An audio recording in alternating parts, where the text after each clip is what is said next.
যদি ব্যতিক্রম কোনো বড় বড় ভ্যাসেলও পড়ে যায় আজ পর্যন্ত আর ফেরে না। কোথায় যায় ভগবান জানে।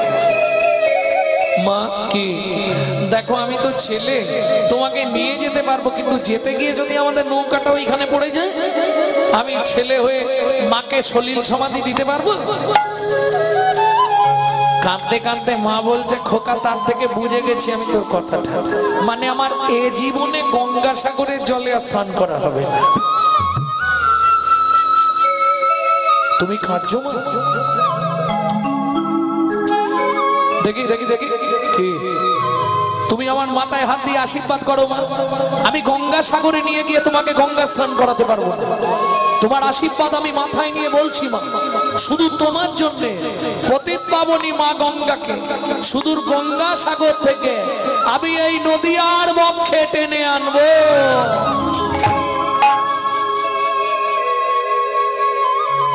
ছেলেটিকে মাটি বাকে, মাটি হলেন নাভা দেবী,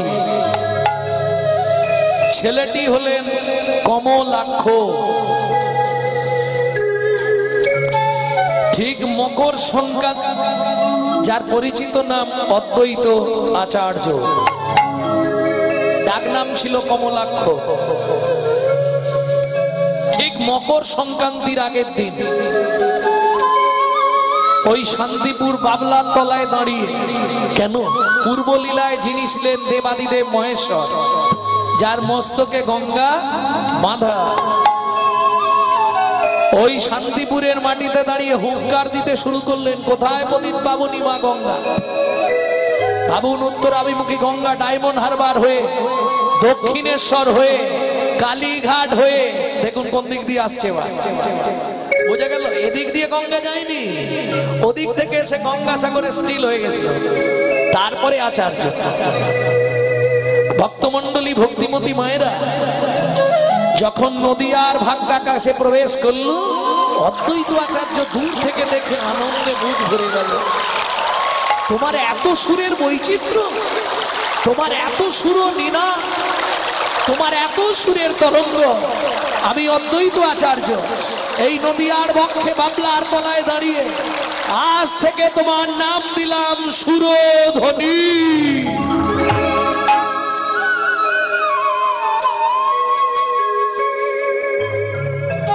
এই যে অনেকে বলে গৌর আসার মূল কারণ হলো অদ্বৈত আচার্য, এটা কি ঠিক?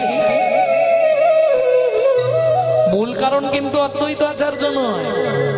তাহলে আমাকে 2 মিনিট সময় দিন, একটু পয়েন্টটা খালি বলে দিন। মকর সংক্রান্তির দিন, মকর স্নান কখন করতে হয়? ব্রহ্ম মুহূর্তে। নাভা দেবী জলে নেমেছে, ভালো করে বুঝবেন। নাভা দেবী জলে নেবে, একটা ডুব দিয়েছে, বুকে এইভাবে হাতটা দিয়ে চিৎকার করছে, কমলাক্ষ, কমলাক্ষ রে, ও বাবা কোথায় গেলি?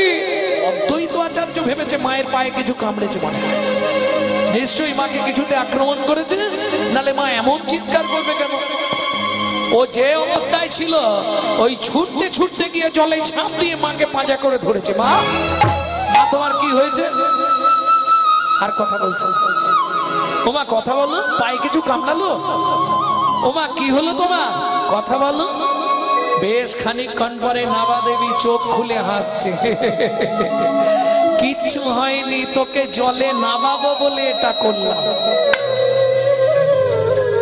কেন মা? এই সেদিন তুই আমার হাত দুটো নিয়ে মাথায় দিয়েছিলি, আজকে তোর হাত দুটো আমার মাথায় দে। কেন মা? এই মকর সংক্রান্তির দিন সুরধ্বনি গঙ্গায় স্নান করে তুই আমার মাথা ছুঁয়ে কথা দে বাবা। আমি জানি তুই পারবি। যে ছেলে অভাগিনী মাকে স্নান করাবার জন্য সুদূর গঙ্গাসাগর থেকে গঙ্গাকে টেনে আনতে পারে, আমি জানি সেই ছেলেই পারবে। কি খোকা মা, দেখ বাবা, জগতে কত পতিত জীব পড়ে আছে, তুই এই গঙ্গার জলে দাঁড়িয়ে আমার মাথা ছুঁয়ে কথা দে বাবা। এদেরকে উদ্ধার করবার জন্যে পতিত পাবন রাধা মদন গোপালকে নামিয়ে আনবি এই নবদ্বীপের মাটিতে।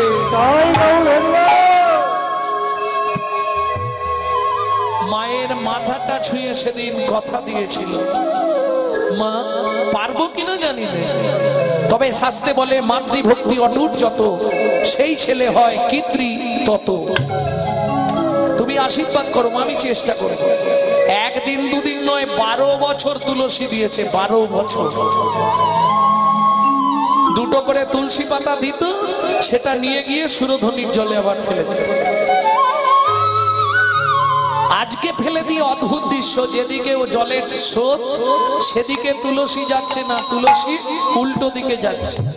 অদ্বৈত আচার্য ভাবলো আমাকে দেখতে হবে, দেখি তুলসী কোথায় যায়।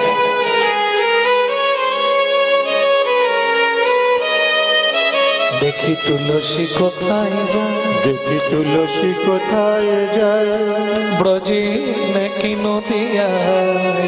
দেখি তুলসী কোথায় যায়, তুলসী যায় নীরে নীরে,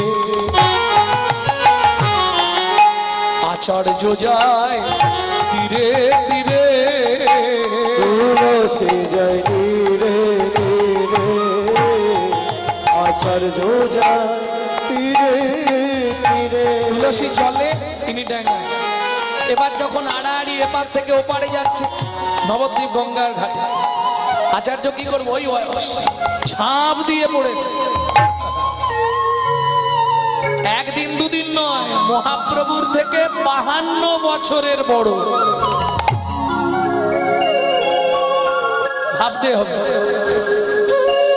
এপার থেকে যখন ওপারে চলে যাচ্ছে ওই বয়স, ঝাঁপ দিয়ে সুরধনী গঙ্গায়।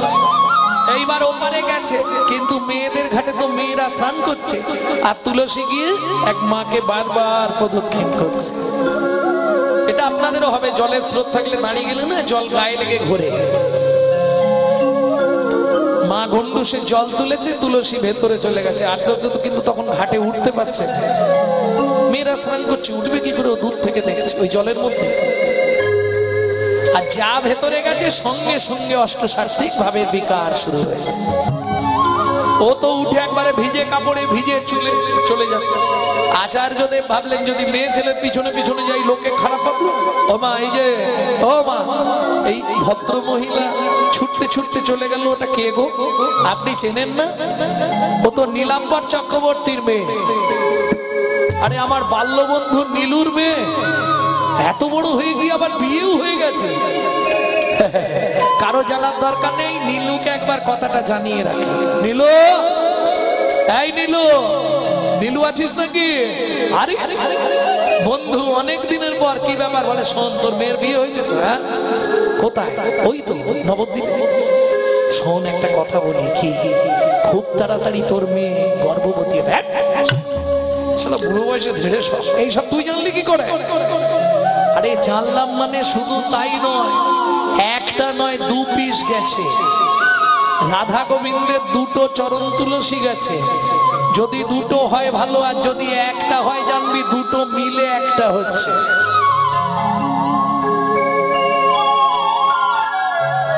তবে এই কথা কাউকে প্রকাশ করিস। এইবার বলি, আপনারা জানেন সচিমা কতদিন কষ্ট পেয়েছিল? এখনকার মেয়েরা তো 7 মাস হলেই ডাক্তারবাবু আর পাচ্ছি না, ডাক্তার তো তৈরি একবারে কাটবার জন্য। হ্যাঁ, কত? 30,000। বাহ, কেটে দিলেই 30,000 ডাক্তার তৈরি। সচিমা 13 মাস হয়ে গেছে, প্রসব হচ্ছে না। বাবা কি করব? নীলাম্বর চক্রবর্তী বলে, মা চিন্তা করিস নে, সবুরে মিয়া ভালো জিনিস পেতে গেলে একটু ডিটেন করতে হয়, একটু লেট করতে হয়। চিন্তা করিস, তাতেও কিছু হচ্ছে না। যদিও হলো সে আর এক কায়দা, ছেলে কোনরূপ কিছু। এই মুখটা ফাঁক হচ্ছে না, পুরো জোড়া। এই মুখ জোড়া, মহাপ্রভু জন্মেছিল মুখ জোড়া, ফাঁক নাই। 21 দিন নিঢাল। কি করবে? সবাইকে খবর দেওয়া হচ্ছে, ডাক্তার, বৈদ্য, কবিরাজ ওষুধ তো অন্যজনের কাছে, এরা ওষুধ দিলে কি হবে? আসল ওষুধ তো তার কাছে, সে না এলে হবে না। আর সচিমা তাকে খবর দিতে দেবে না কেন? এর আগে সচিমার 6টি সন্তান হয়েছে, ওই অদ্বৈত আচার্যের জন্যই সেগুলো মরেছে, জানেন তো? যাকে সে প্রণাম করতো সেই ছটফট করে মরে যেত। এবার বলি, যার বংশ কুমিরে খায়, ঢেকি দেখলেই ভয় পায়, কি করবে বেচারি? সবাইকে খবর দিবে, ওই শান্তিপুরের বুড়োকে খবর দেবে না। কিন্তু নীলাম্বর চক্রবর্তী দেখলো বাচ্চাটা না হলে এবার শেষ হয়ে যাবে, একবার অন্তত বলে আসি।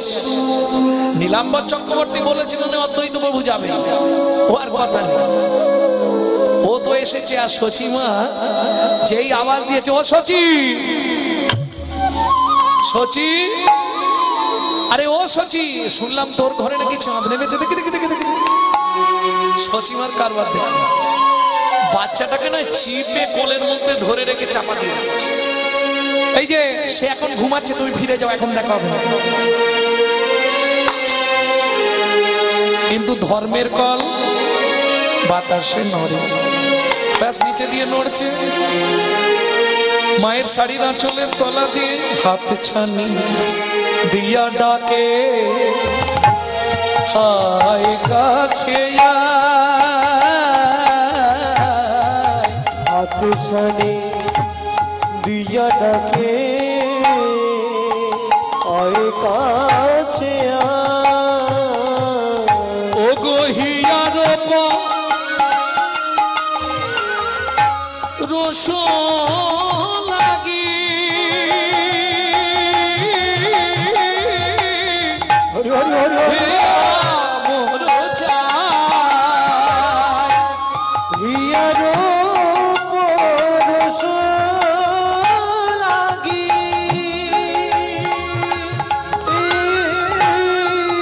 হিয়া কবি যায়। এই সচি, আস্তে, তুমি বললে ঘুমাচ্ছে, ওই তো হাত নাড়াচ্ছে। এইবার সচিমা কি করবে, লজ্জায় পড়ে গেছে না? ওরে দুষ্টু ছেলে, তুই ঘুমাস নি? হয়ে গেল, সচিমা এবার বার করে ফেলেছে কোলে। আহা, সত্যি সত্যি তোমার ভাগ্য। চাঁদনি আড়িয়া কেবা জোছনা ছানিয়া গো, গড়ি লইয়ে ননির পুতুলি, সোনার বরণ দেহ আলো করি 10 দিশি, কে এলো রে নদিয়া উজলি, কে এলো রে নদিয়া উজলি, কে এলো রে, কে এলো রে, এ যে ভুবন ভোলান রূপে এলো রে। সচি, সত্যি তোমার ভাগ্য ধন্য। গগনের চাঁদ আসি ধরাতে উদয়, কলঙ্কিত চাঁদে আর কিবা ফলদয়।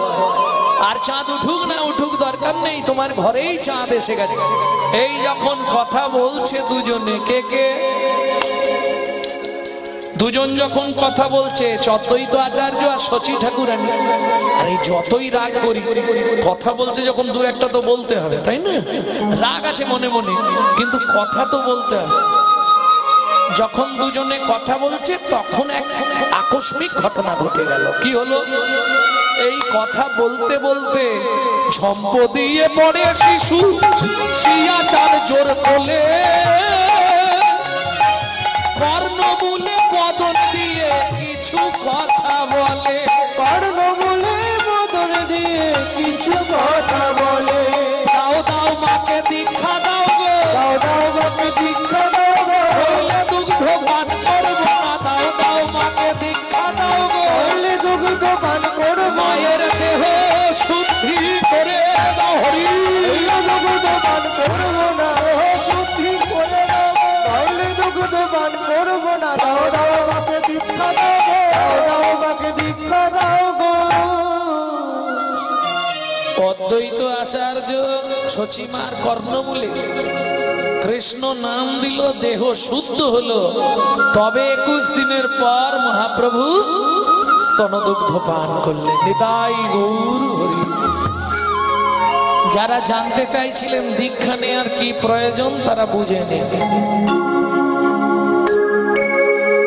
ভক্তমন্ডলী ভক্তিমতী মায়েরা, তাহলে সুরধ্বনি তীরে আজি গৌর কিশোর। ধ্বনি কাদের বলে?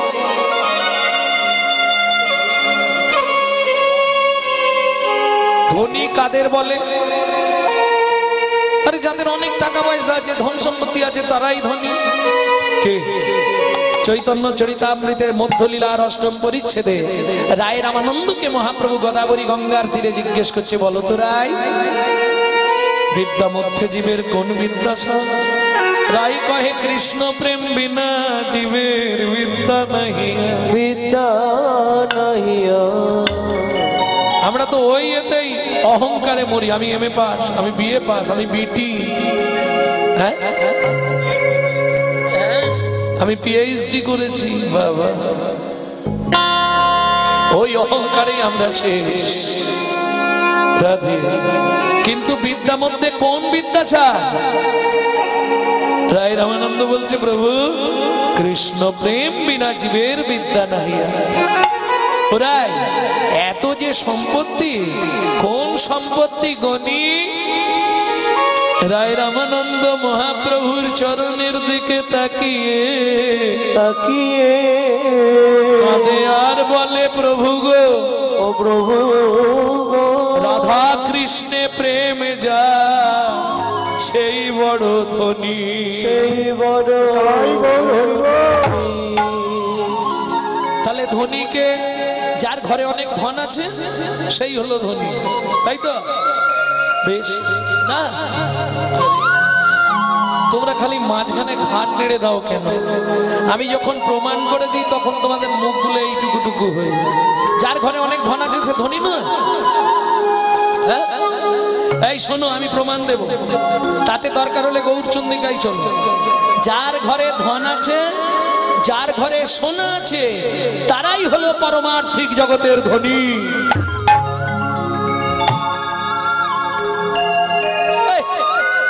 আপনার ভুল হচ্ছে মশাই, তারা জড়জাগতিক জগতের ধনী হতে পারে। আরে আমি প্রমাণ দেব, যাদের ঘরে ধন আছে, যাদের ঘরে সোনা আছে, তারাই পারমার্থিক জগতের ধনী। কি করে প্রমাণ হবে? ও বিধাতা কি বানালো রে, বানালো রে, বানালো রে, বানালো রে এমন মজার পরিপাটি। এই কোন ঘরে? একটা ঘরে দুটো খুঁটি, নয় দরজা, আটটা কুঠি,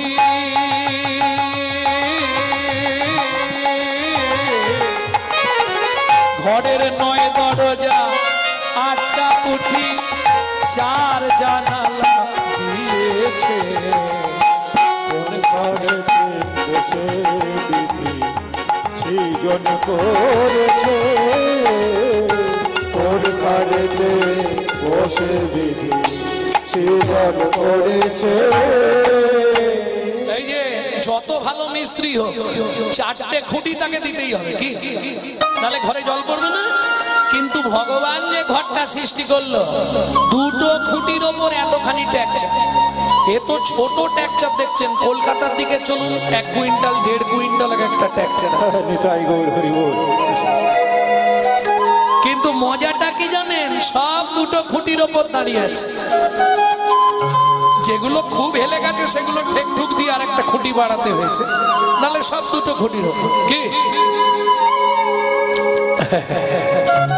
এমন মজার পরিপাটি! একটা ঘরের দুটো খুঁটি, 9 দরজা, 8টা কুঠি, লজ্জা ঘৃণা ভয় মান প্রণয় অহংকার অবিদ্যা মন, 9টা দরজা, 2টো চক্ষু, 2টো কর্ণ, 2টো নাসিকা, একটা মুখ গহ্বর, একটি পায়ু, একটি উপস্থ। বোঝা গেল? 4টে জানালা, 2টো বক্ষ যুগল, একটি নাভি কমল, আর একটা জানালা আছে, ওটা মায়েরা জানে। ওটা মায়েরা খুব সহজে বলতে পারবে। কখন? যখন আমরা খুব ছোট ছোট থাকি না, মায়েরা কি করে? সোনা এদিকে এসো, ঠিক স্নান করবার আগেতে সোনা রে, মানিক রে, বাবা রে,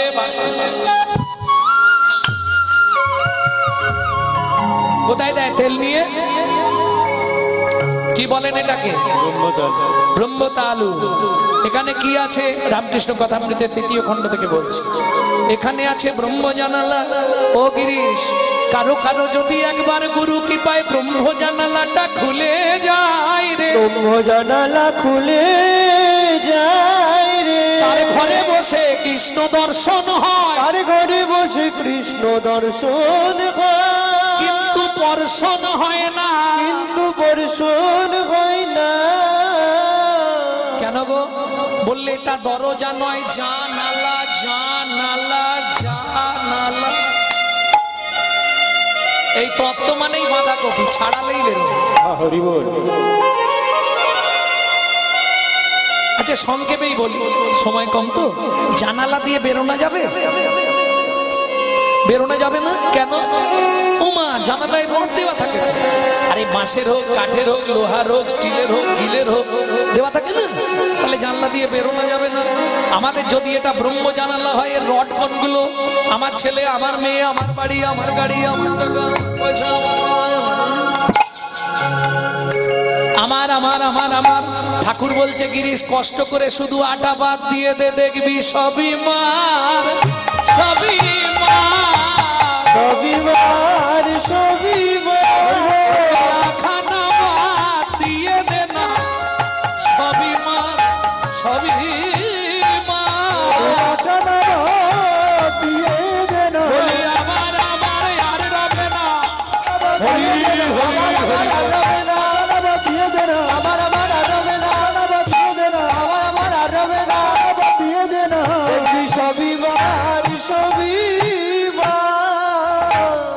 বোঝা গেল না? বোঝা গেল না?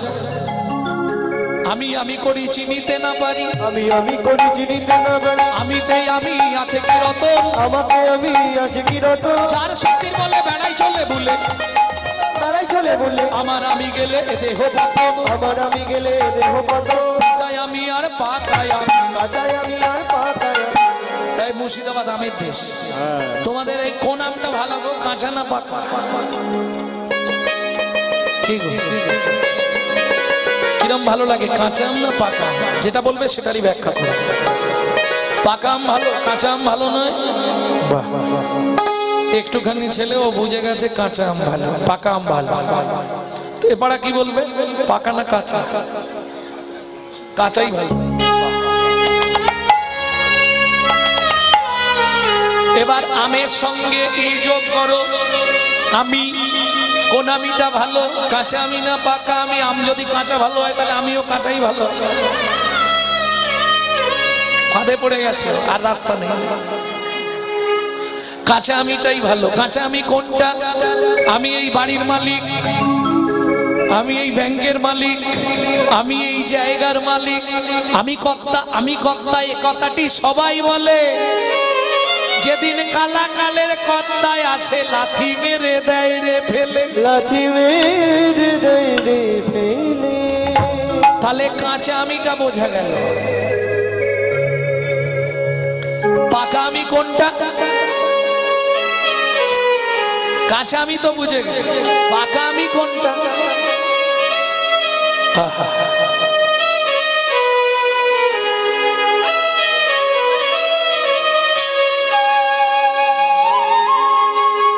পাকা আমি কোনটা হবে? আমি যে তোমারি দাস,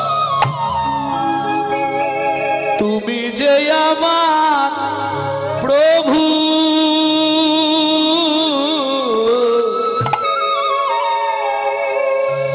এ কথাটি কোনো দিন জীবনের কোনো দিন ভুলে না যাই কভু, ভুলে না যাই কভু।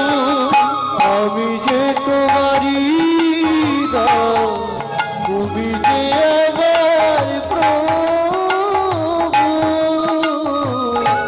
এ কথাটি কোনো দিন জীবনের কোনো দিন ভুলে না যাই কভু, ভুলে না যাই কভু।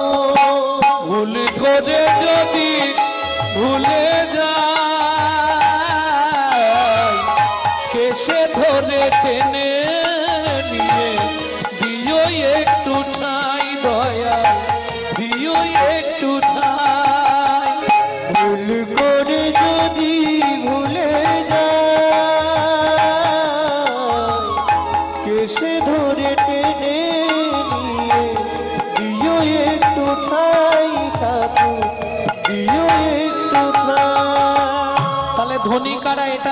ঘর হয়, ঘরে যাদের ধন আছে তারা ধনী এবার শিকার হবে তো। আমি বলেছিলাম যাদের ঘরে ধন আছে তারাই ধনী, প্রমাণ করে দিলাম এটা ঘর। তাহলে এই ঘরে যাদের গৌর ধন কৃষ্ণ ধন বিরাজ করছে তারাই হলো বড় ধনী। আর একটা বলেছিলাম যাদের ঘরে সোনা আছে, কোন সোনা? যাদের কর্ণমূল দিয়ে মর্মমূলে হরি কথা কৃষ্ণ কথা সোনা আছে তারাই হলো বড় ধনী। বুঝা গেল? সেই ধনীর তীরে মহাপ্রভু আজ খেলা করছে। কি খেলা? ওগো খেলায় বিনোদ খেলা গোরা বনমালী গো পুলি নবী হার করে ভক্ত মণ্ডলী ডলি রে। ওগো পুলি নবী হার করে ভক্ত মণ্ডলী ডলি রে। বিনোদ খেলা রে, বিনোদ খেলা রে, বিনোদ খেলা রে, বিনোদ খেলা যে খেলায় ভক্ত মেলা রে, বিনোদ খেলা রে, যে খেলায় ভক্ত মেলা রে, বিনোদ খেলা রে, খেলায় ভক্ত মেলা রে, ঘুরে যায় তিতাব জ্বালা রে, খেলায় ভক্ত মেলা রে, হরি হরি খেলায় ভক্তের মেলা রে, তিতাব জ্বালা রে, খেলায় ভক্তের মেলা রে, তিতাব জ্বালা রে, খেলায় ভক্তের মেলা রে, বিনোদ খেলা রে। আস্তে। বিনোদ খেলা কি? যে খেলার আদি নাই অন্ত নাই শেষ নাই, এখানেও খেলবেন সেখানেও খেলবেন। খেলায় বিনোদ খেলা গোড়া বনমালী। আমার জিজ্ঞাসা, একা একা খেলা হবে? একা খেলা হবে না? এখনকার যুগে হয়তো হবে ওই যে মোবাইলে কি সব খেলে, ওই কি বলে গেম খেলা নাকি খেলা, ওইগুলো হয়তো একা হবে, কিন্তু ও খেলে ইন্টারেস্ট নেই। খেলতে হলে অন্তত দুজন চাই, তাই না? তাহলে মহাপ্রভু একা খেলছে কি করে? খেলায় বিনোদ খেলা গোরা বনমালী। একা খেলছে না, খেলে গোরাই বনমালী, খেলে গোড়াই বনমালী। আস্তে। পদের পদার্থটা ভাঙছি, একটু লক্ষ্য করুন। কজন খেলছে? খেলে গোরাই বনমালী, খেলে গোড়াই বনমালী, খেলে গোরাই বনমালী, গোরাই বনমালী, খেলে গোড়াই বনমালী, গোড়াই বনমালী, খেলে গোরাই বনমালী, গোরাই বনমালী, খেলে গোড়াই বনমালী, বলি করে দিয়ে করতালি, গোড়াই বনমালী, দিয়ে করতালি, গোড়াই বনমালী, দিয়ে করতালি, গোড়াই বনমালী, দিয়ে করতালি, গোড়াই বনমালী গো, বনমালী গো। সান দেখি গৃহতে চলিলা গো,